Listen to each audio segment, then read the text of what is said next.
नमस्कार शेतकरी मित्रांनो, आज आपण गेवराई सीमित आलो होतो. इथे येण्याचं प्रमुख कारण की आता जो प्लॉट आहे त्याला 70 दिवस इथं कंप्लीट झालेले आहे आणि आता निमोटेडसाठी आपण यांना टेलॉस आणि विरा एसडी सोबत दिलं होतं. टेलॉस आणि विरा एसडी सोबत देण्याचं प्रमुख कारण असं होतं की सूत्रकर्मी जे मुळ्यामध्ये अंडी देतात तर ते अंडी दिल्यानंतर पांढऱ्या मुळ्याची संख्येची झपाट्याने वाढते.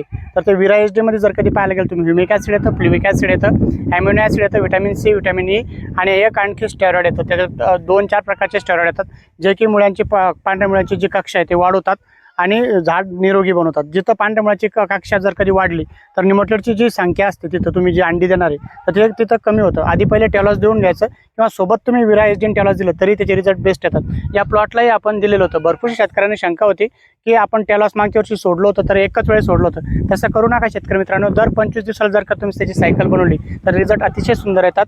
तुम्हाला काही नाही, सुरुवातीच्या 3 वेळेस जर कधी तुम्ही टेलॉस दिलं 25 दिवसानंतर तुमचे 75 दिवस ते चालले जातात आणि 70 दिवस म्हणजे 150 दिवस तुमचे तिथे कंप्लीट होतात.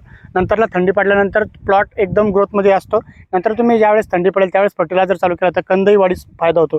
ज्या आता आपण कधी बघितलं तर टेलॉस दिल्यानंतर हे जे टोकदारपणा आहे कुठेही कमी झाला नाही. आपण कधी काटे बघितले, हे सर्वदूर जे आहे ते काटे मारलेले प्लॉटना आणि निमोटेड इथं अत्यंत कमी प्रमाणात सक्रिय झालेलं आहे. आपण विरा एसडी आणि टेलॉस देऊन इथं साधारणतः 8 दिवस झाले होते आणि त्याचे रिझल्ट पाहण्यासाठीच आपण इथे आलो होतो आज. तर हे जे काटे असतात टोकदारपणा म्हणजे प्लॉट चालू आहे. बॅक्टेरियल कार्पा वाढलेला होता कारण की निमोटेड थोड्या प्रमाणात इथं सक्रिय झाला होता. नंतरला आपण टेलॉस दिल्यानंतर हे जे काटे हे चालू झालेले.